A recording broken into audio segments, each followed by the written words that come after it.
Hele kışkırırsınız, ha? Hele diliniz şıkır sizin. Yarım saat sizə fikirləşirsiniz, nə yazırsınız orada? İşləyir xanım, Neçə saatda işləyir? Bir adam üstündə neçə saat işləyir? Müayinə edirik, verdik də qanağa elə. Neçə saat müayinə edirsiniz? Başqa bir- Ondan sonra gələnləri o Çıx var, çıx var. Dəhlən olma danışmayın. Müayinə edirik, çıxın, çıxmaz, gəl. Ondan sonra gələnləri buraxmırsınız, onu niyə buraxmırsınız? Çıx var, yaxşı, yaxşı. Neçə saatda niyə buraxmırsınız? Meyitimizi verin bastıraq. İnsanlığınız olsun sizin. İnşallah İnsanlığınız. siz təhlükəsiz gəlmişsiniz, o burada yanlışsız kimi danışırsınız. Qardaş, 5 saat İnsanlığınız olsun. Verin bastıraq. Bəs də öz bastırırlarınız hamısını koyun qədər. 5 saat Səni də qoymuş. Ha, əli uzatırsan orada düdük.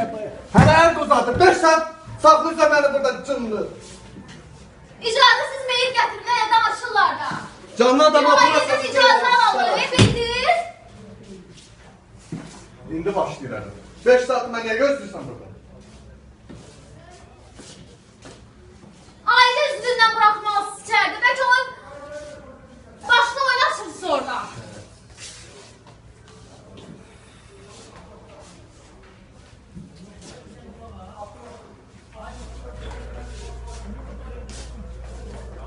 Cavab verməkdən qorxursunuz, da onun üçün qapı Xanım, bir tutursunuz. dəqiqə, bir dəqiqə. Qapılar qoyub ardına. Qardaş, Buyurun.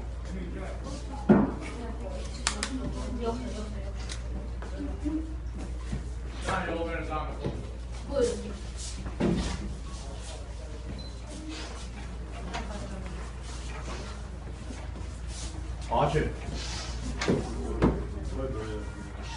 Akif.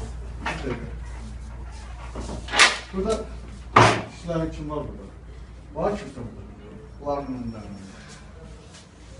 Cəmət, o şeyləri gətirmək gəlir bura lazımdır. Bakacaq.